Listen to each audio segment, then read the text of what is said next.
So thanks for joining, Richa. And I am really excited to be talking with you today. And so are our audience. Uh, I posted your I posted a note about our conversation, and there were quite a few people already, you know, pinging and wanting, liking the topic a lot. Right. Uh, so, Richa, I'm really intrigued and curious. I've been following you, reading your articles, and we met briefly in a workshop as well, right?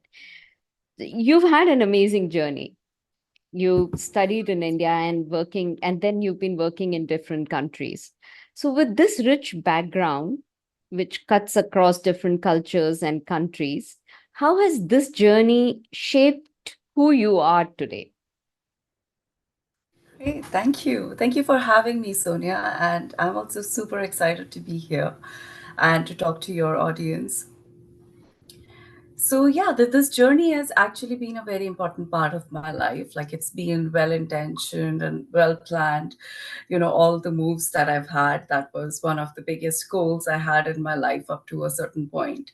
And I think it started with this curiosity of exploring life beyond, one place that I was familiar with, India, where I was born.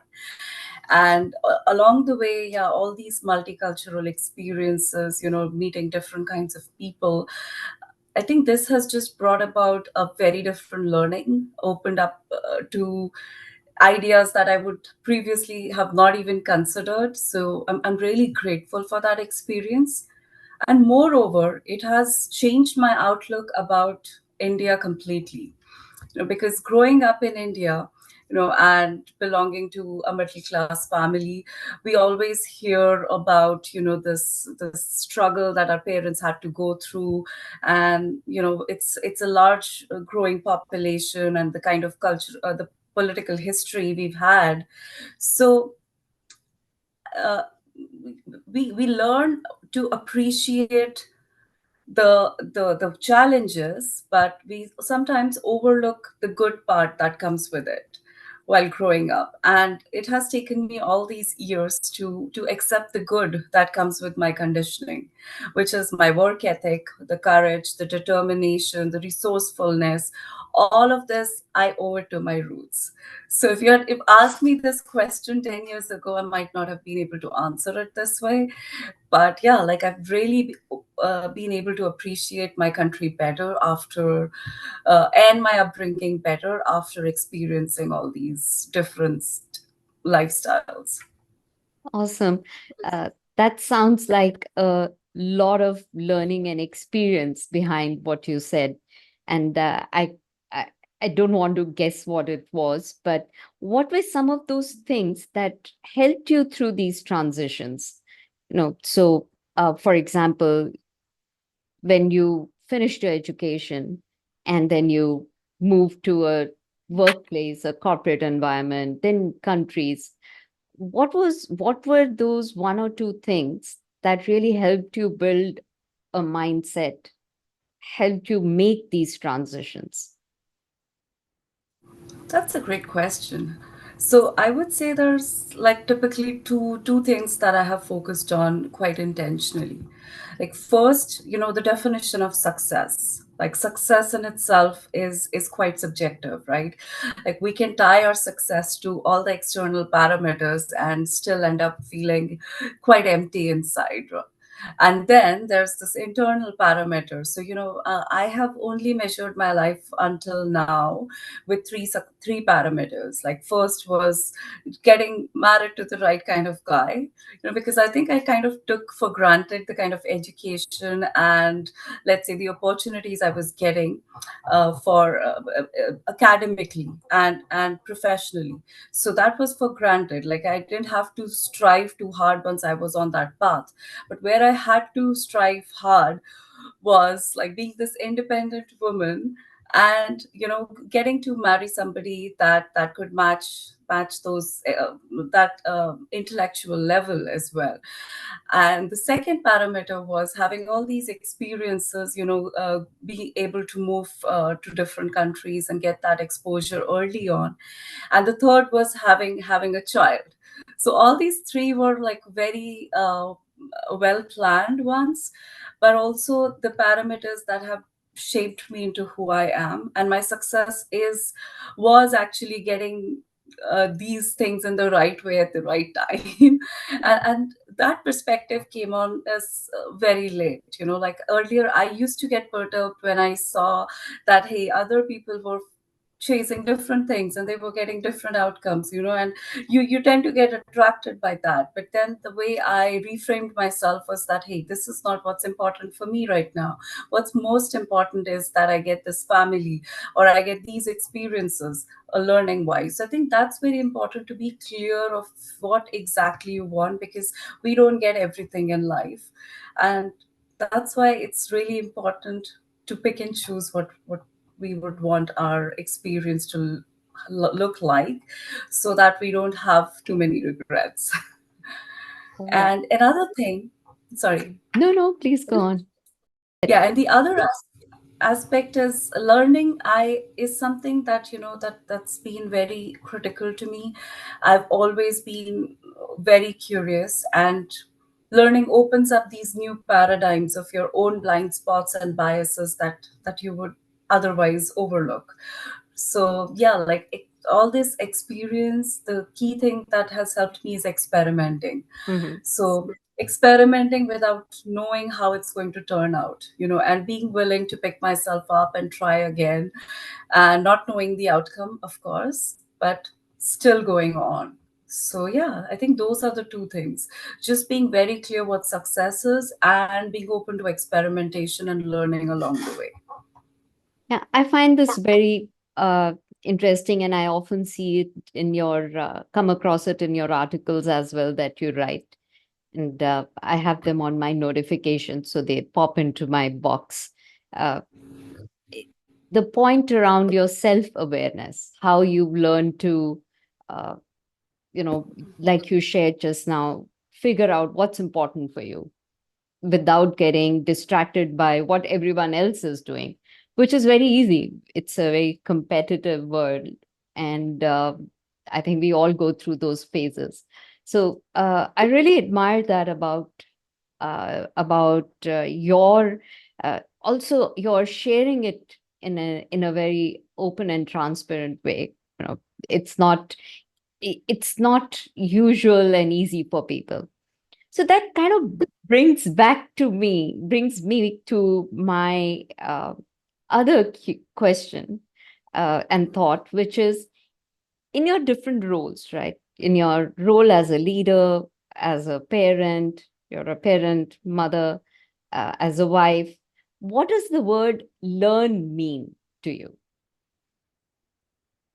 Again, another great question. And by the way, Sonia, let me tell you, I would love to know your answer to this question as well, as a learning leader. All right. Uh, to me, I think, yeah, it's about staying open and seeing things from another perspective. Like essentially, that's what learning means. So, for example, like we're all often in states where we're saying something that the environment isn't right. That's a constant thing. Like I have done that in three different continents. So that's our first inclination to say that there's something wrong with this environment. uh, and I was in a yoga class last week, and what happened was, I had never been to a hot yoga class before, and like I'm trying to stay away from things that are like the latest trends. But somehow, like, the concept I wasn't familiar with it was that you learn to deal with the environment, like that heat is signifying and like a hostile environment, and you have to learn to deal with that within that session. So like there were things that I was kind of not accepting of, or let's say not learning quickly enough, related to something professionally. And that yoga class opened up my eyes, because it was the same kind of experience, just me not being open to that heat, and then like realizing that I need to feel that to heal it, and to own it, to be able to do something about it. Mhm. And that feeling was okay, that just kind of opened up doors to so many new thoughts, even at work.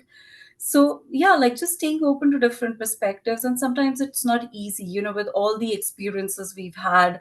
And like at a certain age, so now I'm going to be 40 in a few months, and it's the first time in my life that I'm actually open about even sharing my age. But still, like like I've also reached a point where I have strong opinions, and I have made those opinions after quite a lot of different experiences. So I have good reason to hold on to them and not change them. But then if I open up myself to learning, I can, like, it still opens me up to these different perspectives and these reminders that we constantly need, um yeah. So that yoga class was definitely something that helped me see things in a new light recently. That's And that's yeah, awesome, and I I always said. yeah. Yeah, and learning is always presenting a new challenge, so like I'm the kind of person who will accept steep learning curves more gracefully and might get bored otherwise if it's not there. And yeah, so yeah, that's just again another piece of, something to know about yourself, what kind of work you like doing, and what is it that makes you come alive and enjoy more. And as a leader and parent, it's also important to learn to recognize others needs, and support them. So like in your role as a learning leader, that's what you're doing for organizations.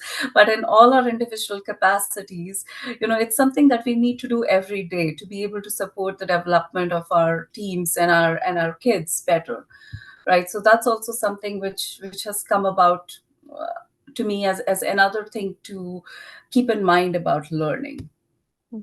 That's Yeah. awesome, and I hear some really valuable insights. I'm sure our audience uh, is going to really enjoy this as well. Take away that as a leader as well, you're responsible for the learning. It's not entirely, uh, it's not like learning happens on the site in a classroom or a workshop, but each one of us is responsible for our own learning and for enabling others in any role. You, as a leader, would have a direct impact on your team, on your, team members. So great. I really love that point. And I'm sure a lot of my L&D colleagues who are listening to us are going to love this point as well. Next question, which I've been really wanting to ask you. Do you think learning is limited to classrooms and workshops? So, the word learning or training, the first response I often come across is delivery, facilitation, or, uh, like we discussed just a few minutes ago, creating content and then just passing on the information. Do you feel that's where it should be, or is it limited to classrooms and workshops? I think like my let's say thinking around this starts from like the very first year of me starting my corporate job. And that's when I realized that hey, that learning in classroom is just going to be probably 10% of my complete learning. So whatever I learn there is something that I need to do on the job and learn in the real world how what it's going to look like. And I think I have like I worked with Procter and Gamble. That's where I started my career. So they're one of the best organizations that I know out there in terms of Yeah. developing this learning mindset, that they help you understand right from the beginning that hey, this is part of your job, but the other part is what you do on the job. Then supplement to that, like, the conversations you have with your mentors, your managers, around those aspects. So all of that is learning. So the days where we did a training or certification when we were just looking for a job or a promotion, I think that's going to completely change if it hasn't for most of the people, because learning is so much more. And if we keep that traditional mindset, it will not help us in this constantly evolving world. Right. And we learn every day. We learn Mm. from failure, we learn from our success, we learn by doing, which is the best way, which is the way I learn. And along the way, I think another important aspect is failure, embracing failure. And this doesn't come easy to many cultures, I would say. And it's not easy for us, especially like coming from Asia, where we've had to perform at a certain level to do well, and we're always used to winning. So just taking my example of these moves to Europe and Canada, when I moved to Europe, I was at a phase where, I was doing an expat role at PNG, and I saw that the market was really good across all of Europe. And, I used to get like some really good offers of external companies that wanted to pitch me and wanted to work with me. And personally, I was at a stage where me and my husband were living in different countries. Like he was in Paris, I was in Brussels. And we didn't have that personal space time that we needed, and our work life balance was suffering a lot. So yes, I was doing very well in career, but my personal life was suffering. In contrast to that, when I moved to Canada, my personal life is great. I had a daughter, my family's here, my parents are here, my husband is here with me, and a family aspect is great, but like the industry is very different here. um, Even procurement, the field that I work in, the kind of opportunities I see here are very different to what I used to see back in Asia and Europe, because the market is not really that evolved, and Mhm. it's not large enough as well. So I've always had to make those adjustments and accept those some of those failures. Like, I'm calling it a failure, which is an extreme statement, but what I mean is that it's not always winning. It's you might be winning on certain aspects, but you might need some adjustments on some of the other aspects. So again, what helps is seeing the bigger picture, practicing gratitude, and then doing whatever you can to focus on your long term goals, and yeah, and to make things better. I really want to ask you this question, which is when we are in the when we are in university, and some of us call it school as well, depending on which part of the world we are in. So we learn a lot of you're an engineer, and I am an engineer. I remember learning psychology in perhaps the first semester and never touched it again. Uh, I personally, my mindset was, why am I even learning psychology? Why do I have to? And it was all about how will you manage workforce? What's the Yeah. kind of mindset? But that's all. That was like touch and go. Our goal was just to pass, get get through that exam. So, what as I went forward as well, and we focus a lot on the technical skills. Technical, when I say technical, I don't only mean IT, but I mean whatever domain you're in. But what I'm hearing you say is that self awareness, being showing gratitude, being willing to adjust, those skills are have really helped you through these transitions and in your career. How important do you feel it is to such trainings, be it at university level or in corporate? As individuals, how much of our time should we really focus on? You bring up a great point, Sonia, because that's been a constant challenge. Like you, I didn't study psychology in engineering. I wish I did, uh, but even otherwise, like I've had to search for books depending on what I thought I was going on in life, and then pick up on very different experiences than mine, and try to ask different people how they are going through certain situations. And as an expat, it doesn't come easy. Like people have had very different experiences who have lived locally, and that's all great. But like the kind of experiences you're looking for, I was able to get that feeling of people understanding what I'm asking about with only some of the other expats. So it wasn't easy to find this information. And even multicultural learning, it's something that I completely picked up from books. Like the Culture Map was one of the first books Mm, that opened up my eyes to like about 8 parameters of communication that I hadn't considered, and that was influencing every conversation I was having, whether at work, in personal life, or anywhere. And yeah, so I wish like there were trainings given proactively for certain experiences. And like you said, there are topics like around resilience, adaptation, which is a big untapped market in my experience. And the learning can be a bit of a combination of classroom experience, but it also has to be some kind of an experience where you can gauge if somebody is applying that and what challenges are they facing mm-hmm, when they are applying that. Because mm-hmm, like yesterday I read something about resilience, that resilience is an exceptional understanding of the environment.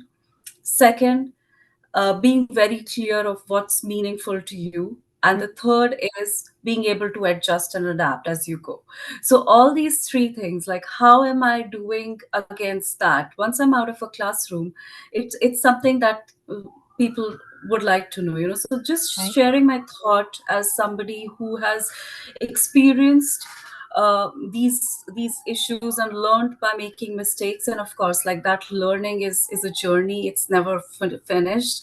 But also like acknowledging that how much easier, or let's say how much smoother people's journey can be if they get this understanding at the beginning and some accountability to be able to practice it.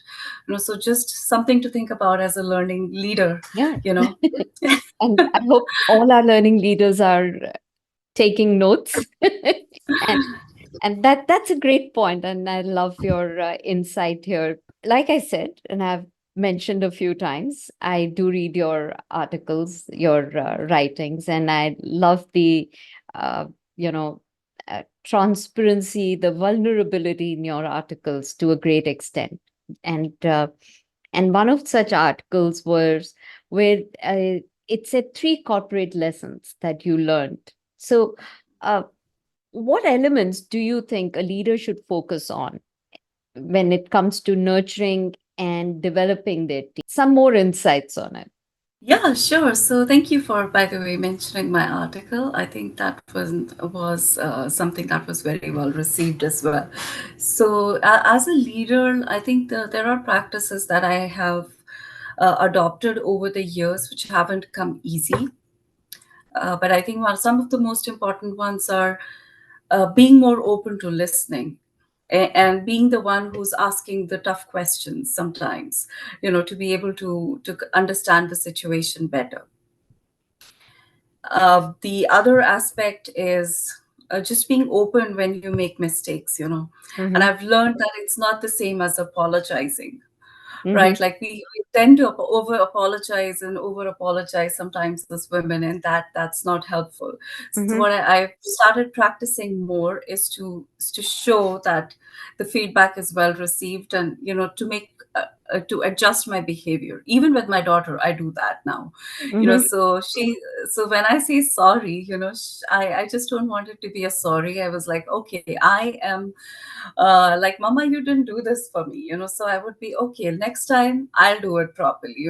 Mama made a mistake. So I would rather say that rather than just say I'm sorry. And I have a 3-year-old who's holding me accountable to that. And yeah, and the other aspect I would like to highlight is that, initially, in my experience, I thought leader is somebody who's just going to probably give you the direction, and it's not that. More often than that, it's about helping people realize what's right for them, what's right for the organization, what's right for the bigger picture, and to be there to support them through that, to coach them through that by asking the right questions, versus nobody would like to just respond to your directions, right? And yeah, so influencing by other means than authority, I think that's also something that I think is an essential skill as a leader. Awesome. And I guess just tying back to your point on the different cultures. So each of these, you can't bring in an aspect of a single culture into workplace. Yeah. Today, we are all, teams where we are from different parts of the world with different experiences. So that's a really great point. Thank you for sharing that. And I would love to know your experience as well, Sonia. Like, what are the things or elements that have worked for you, as in your experiences? Yeah. so, uh, well, I'm a learning leader, and that may sound partial, but learning something new and working on a challenge, a problem, solving a problem is what keeps me uh, excited and going. So I'm curious and I love to solve problems. What's really helped me through all my life, be it a parent or a, a partner or a colleague, is the fact that I've been curious and wanting to learn. Learning means growth for me.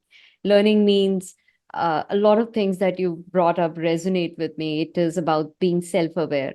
I often feel that what's most important is what perhaps we are missing out. Like I said, I learned psychology. I realized the value of it 2 decades later. What I learned then, I Yeah. realized was the most important part. Engineering, that mindset has helped me as well. So, uh, learning has been my core, uh, propeller. Working on being curious, working on something challenging, problem solving, and learning about myself. Why am I doing something? Why am I reacting, or why am I not, taking a pause and then uh, saying something? It that came with a lot of mistakes. As a learning leader, if I have to offer a learning, I would say uh, coaching, and I've always been for that. I've always brought in elements of coaching or design thinking into my learning, design, and experiences for others. But I think that's the most important. And I would say, even if you can't get that in your environment, then as an individual, it's really important to go ahead and work on yourself and know who you are.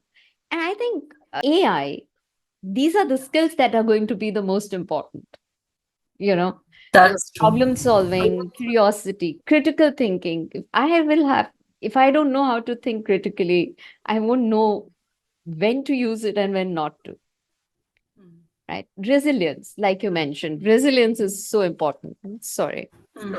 Resilience is so important, right? Uh, So, one of my mentors always said, uh, if you can't manage yourself, you can't manage anyone else. Unless you can manage yourself, you can't manage others.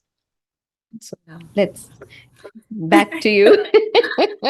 Yeah, no, understanding yourself is, I think, the key, and more than that, like even accepting yourself, Yes. because I think, yeah, like to your point, that we have so many different experiences. So, like your experience, like you just stumbled upon a chance where you realize that, hey, this is what I valued, and this is what Yeah. can help me help others reach their full potential, and help me in the sense that you feel more fulfilled, right? So yeah, like you, I'm not coming from a background where we're taught to think about ourselves first, but I've realized that that's really important.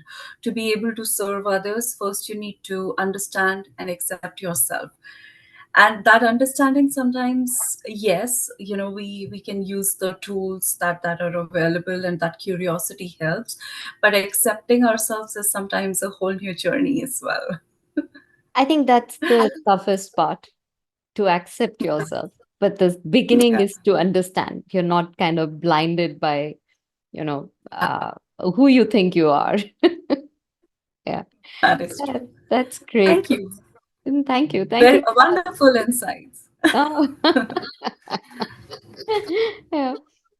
So this kind of brings me to another, uh, point, which I love to ask everyone, which is, and I want to hear from you basically, which is how do you feel when it comes to learning new experiences, knowledge, skills, making those adjustments?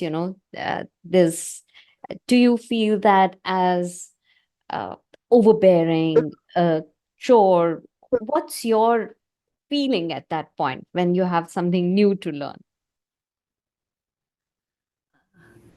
So it depends on whether it's self driven or not. If it's something that I see as something that I need to learn, and if I need to learn it right away, then I'm super excited about it, and just grateful for the opportunity.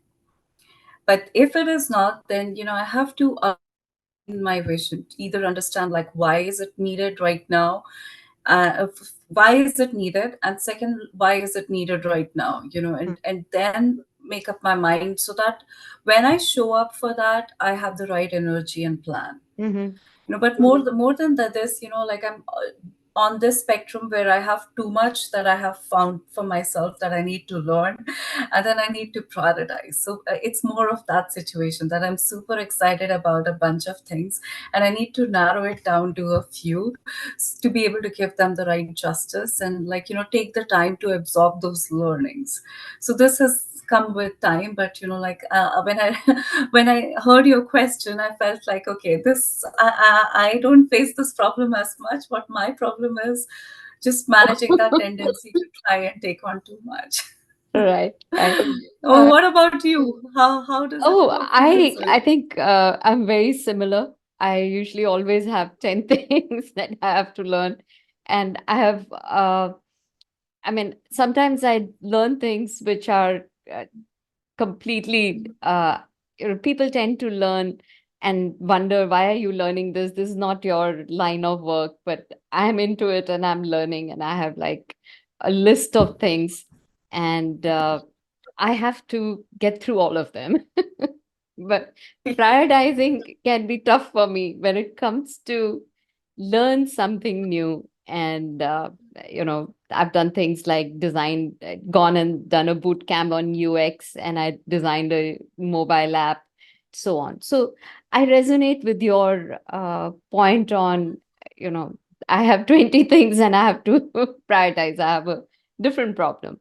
And you have very different, varied interests, like, like what you mentioned about vegan cooking. And I know that happens when we adopt that learning mindset in all aspects of our life.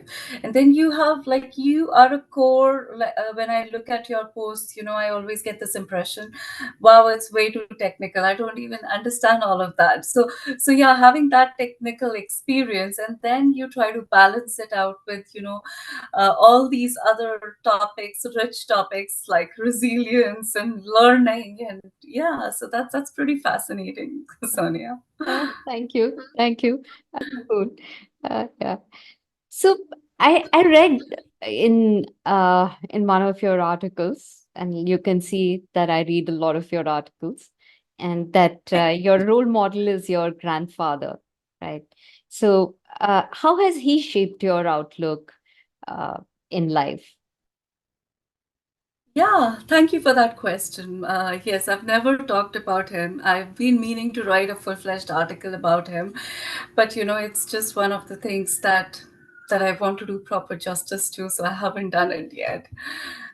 Yeah, so I mean, he passed away when I was 5, and I remember very little. I just remember that every day I used to come back from school in that heat of Delhi. He used to always have this mango juice, freshly prepared mango juice ready for me. So I used to really look forward to that. That used to be the highlight of my day, coming back and seeing that my grandfather getting that juice for me. He was quite an influential person, and like, he started as a principal, as a scholar, of a gurukul in India back in his time in Haridwar, and then he rose up to become a member of parliament from there. and he was a member of parliament for about 10 years. So he has quite a track record of not just like political service, but even he was the president of Arya Samaj in India for a few years. So everywhere I sometimes I as an adult, when I went to Mumbai for the first time and I went to the Arya Samaj office and I said that, hey, I wanted to learn more about my grandfather, people were surprised that, like they could meet somebody from my grandfather's family in person. And they handed me over his books and they said that, he's influenced so many of us and he's impacted our life and thinking by being here. So I was like pretty shocked to hear that. Like even generations remembered him, like, not just people from his generation, but 2 or 3 generations later. Mm-hmm. So and as a kid, like after he had passed away, I found some of his books and I started reading those. So I remembered that the thing I noticed was that he was living in a time where the status of women in India was very different, and he was writing about the status of women, how it should be as we see it today, more like how we see it today. So I was pretty impressed that he could have that vision and he could say that, hey, this is how women ought to be treated, at equality, in equal terms on every level. And even used to call his own wife as Devi, which means a goddess. So he used to give that proper respect to his own wife and to my grandmom and to my mother as well. Like she married in a family of a different, let's say, caste system at the time. So it was quite a huge adjustment for my mom, and like the biggest help that she got in that time was my grandfather's influence. That he was pretty open and he was requesting other family members to open up as well, to be more accepting of her at the time. So yeah, so just like his books have had an enormous impact on me as a kid. And then, like, yeah, his career, of course, I hear a lot about his achievements. But what's really inspired me is how when I meet people who tell me that, hey, he has touched their lives, and he was similar to everyone, like people coming in from some villages to some influential people. Everybody has the same kind of outlook about him. When he passed away, I remember there were gathering after gathering, so many and thousands of people in those gatherings, who used to come and who used to cry. And I used to wonder as a 5-year-old, why are these people crying so much? Like, what could he have done to impact their life? And now I understand it now, when I read his books and when I look back at all his rich legacy. That's when I see that the impact he had was not just because of his title, but because of the service that he did in the society, back in his constituency and in the areas where he lived. And that's what people remember. So yes, he's definitely a role model in that sense. That uh, and I'm far far away, but that's what I would like to focus on in my next few years, to be able to do justice to his legacy. Awesome, awesome. Thank you for sharing that. Very inspirational and interesting. Like you said, his books were forward looking and his thinking was also very forward looking. So thank you for sharing that. So that brings me to Definitely somebody who like inspired me towards learning for sure early on. awesome, awesome. So yeah, I mean, I can see that in your writings, and I can see in the way you want to also learn and gain new experiences. I was just thinking that to myself, I can see where perhaps you've inherited that from.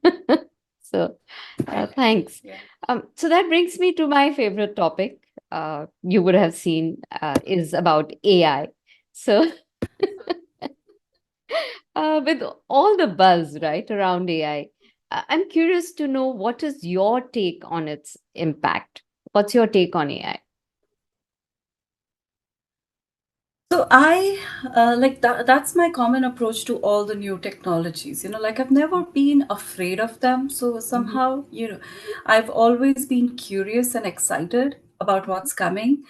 And I know, like, I trust in humanity enough that, we always like tend to be mindful about like the potential harms, but then we figure out a way to manage those, so I'm keeping my fingers crossed about that. But like, I am very excited about the potential there, and I think it's an opportunity for us to see that, like, it's about us evolving and beyond doing certain repeated tasks. Like, we don't enjoy doing repeated tasks, most of us, but it's something that we can do on autopilot. So, it's more like a habit.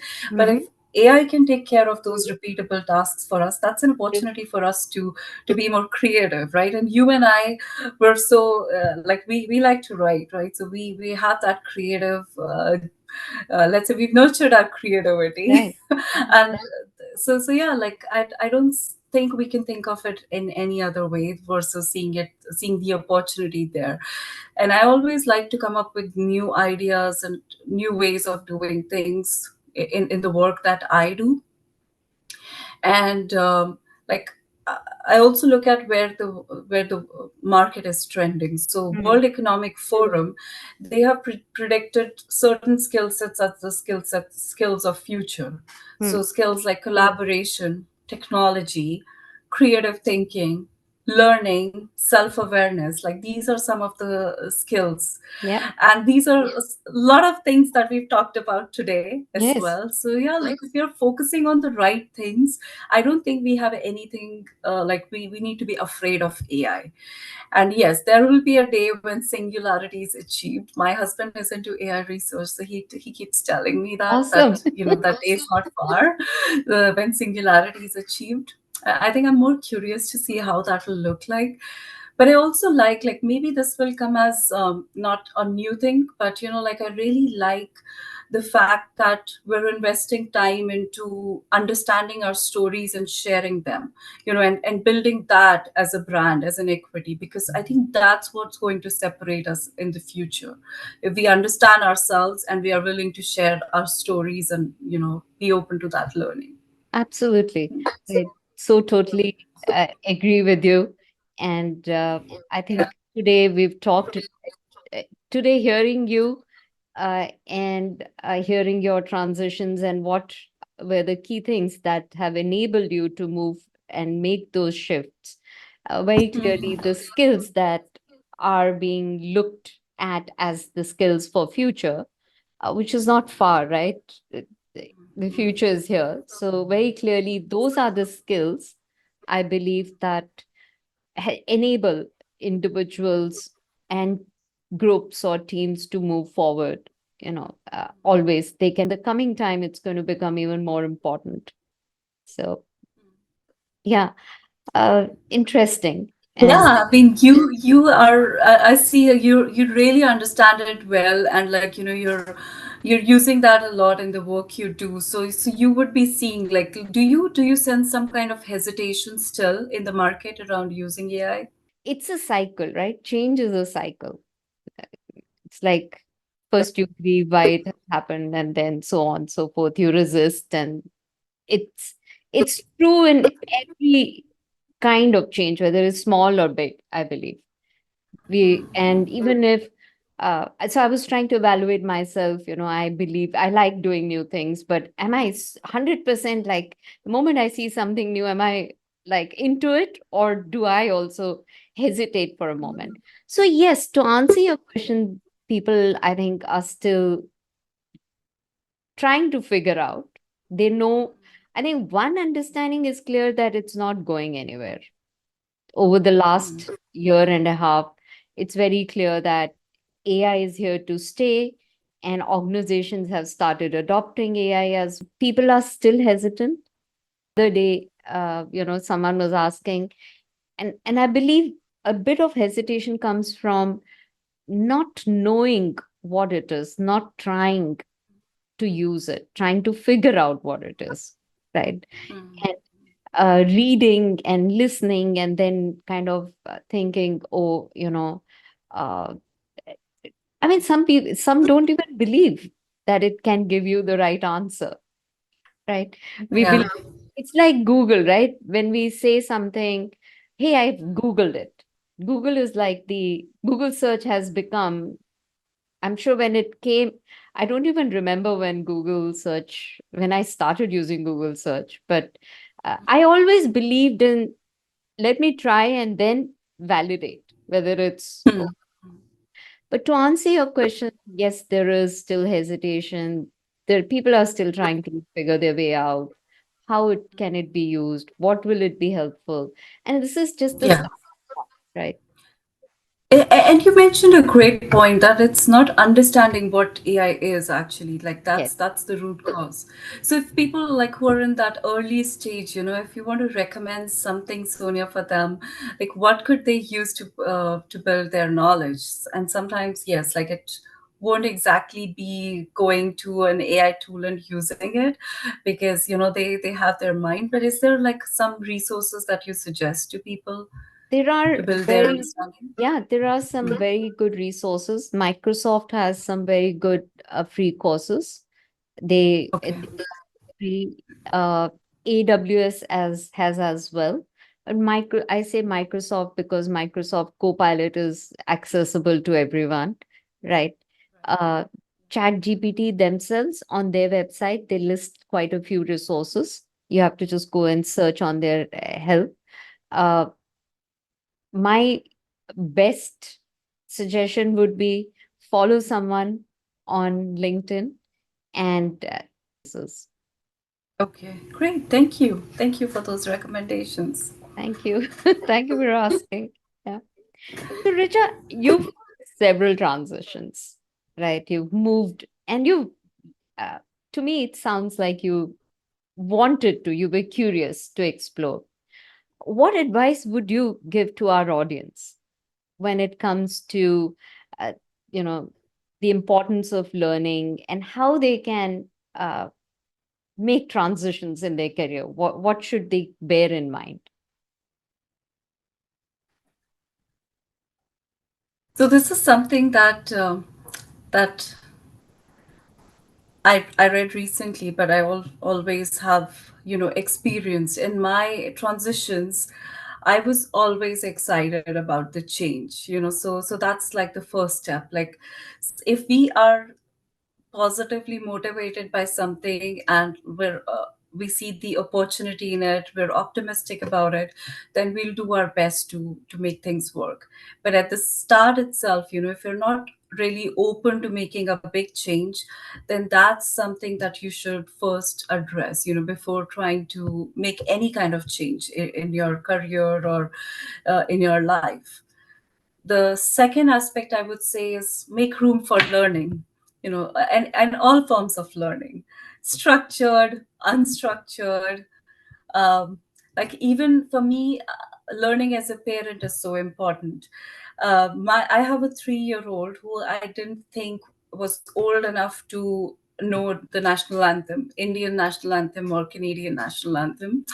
But what happened was she surprised me the other day. Even before she turned 3, she could say the full Indian national anthem and the full Canadian national anthem.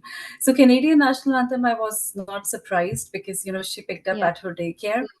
But the Indian national anthem, I was so surprised how she knows that because I hadn't thought she was ready to learn it yet. And my husband didn't teach her that. My mom didn't teach her that. And when I asked her who taught you, she told me a guy in her daycare who's 1 year older, an Indian. He is the one who taught her. And she can stand and she can say the full national anthem. And we were so surprised because I had never expected a 3-year-old to do that, or even before she turned 3, actually. So yeah, that's again, like, it shows my bias that I had made up my mind that hey, she might is not she's too young to learn, but she Mm, proved me wrong. mm, So yes, like this was a pleasant surprise. So this is what learning does to us. Doors which are closed in our mind, they open up. And yeah, like it's only learning that can do that. So no matter what transition you're going through, what challenge you have, the one day you open up your mind and you decide to be open to all sorts of learning, even if it is, like, say, not easy to hear in the moment, I think it's going to help in some way or the other. And that's how I have become open to looking at my biases and working on them. And yeah, like it's the light of learning, which can help us overcome all these fears, insecurities, biases that may get in the way.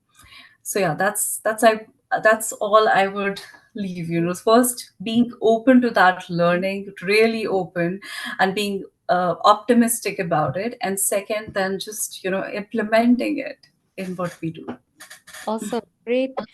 Those are great insights and advice. And uh, I really love the point on bias. Being able to identify a bias is really, really, it's a great skill. So awesome. And Richa, if you had a chance to uh, have dinner with a historical figure, who would it be? And what would you expect to learn? What would you hope to learn from them?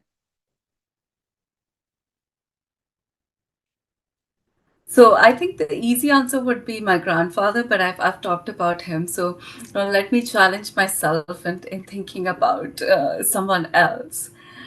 Um, Actually, I would be very interested in understanding how Mother Teresa, like how she did what she did, like how she serviced the people that she did, and that big change in her life. And like I'm somewhere on the cusp of like working on yourself. Like I feel like that's such a big journey in itself, in being able to serve others. So I feel like we're always in a state where change is happening, we're adjusting to so many things, then we're working on ourselves. And then I see these people like Mother Teresa, we hear about them, or people like Mahatma Gandhi, and we just don't know how they did what they did.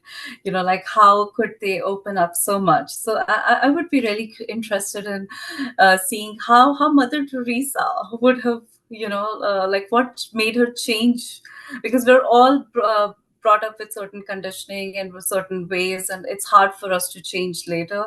We work on it and we make slow progress, but like there are people who have shown complete transformation and complete service. So yeah, like I would be very curious to understand that, and as a part of my learning. That's nice. That's Yeah. really nice. Very, very, very important points and great. I really enjoyed this conversation today, and I have a whole lot of takeaways. I'm very sure and certain that our Yeah. audience also uh, they were looking forward to a couple of things, such as career. How did you make those transitions? What is it's what's behind that, right? Making just the transitions is one thing, but thank you for sharing the insights in terms of what enabled you to achieve and make those movements, and uh, great points. And thank you for being so open in sharing the fact that it's not all rosy picture, that it wasn't always easy, that you had to strike a balance and make adjustments, and you continue to learn. The one message I'm taking away is that one has, even if one thinks that they have an open mind, there is still more to open. So I really took that away from your example of yoga, the hot yoga, and how it triggered so many other ideas in your mind, and it opened your mind to many other aspects that you weren't looking at. So that's my takeaway, definitely from today. That it's that like the Marshall Goldsmith, often I love his book, "What got you here won't get you there." So Yeah. awesome, and I really appreciate and thank you so much for coming and having this chat and early your time. And yeah, hope to talk again. on a different No, topic. thank you. The pleasure was all mine, Sonia. Thank you for inviting me and, to talk about learning. I mean, that was the moment you mentioned it, it was like, okay, this is definitely something I would love to talk about. And, like even on the transitions, I wrote an ebook last year to help people with some of the things I learned around the journey. I'll be happy to share the link if it helps some people. It's been read by over 100 plus people. I've got some great feedback about the book as well. And I mentioned that because, like it's not something that I would have picked up just being in one location. It's all those different experiences that helped me pick up those learnings, and if it helps someone else's journey, I mean, I'm happy to be a contributor in that. And moreover, this was a great opportunity for me to learn about the work that you're doing, Sonia, and thank you for all those awesome questions. This was such a great and insightful conversation for me. Great, Yeah. great. Thank you. I'm glad you enjoyed. And for our audience, Richa, I think you also do some coaching around career transitions, international career. Do you still offer those? I am not offering it actively, but like, if there's something that people need help with, I don't say So no. you just Yeah. so they can reach out to you, and I'm sure they'll Sure. really benefit from the ebook. So Yes. great, awesome, and thank Great. you.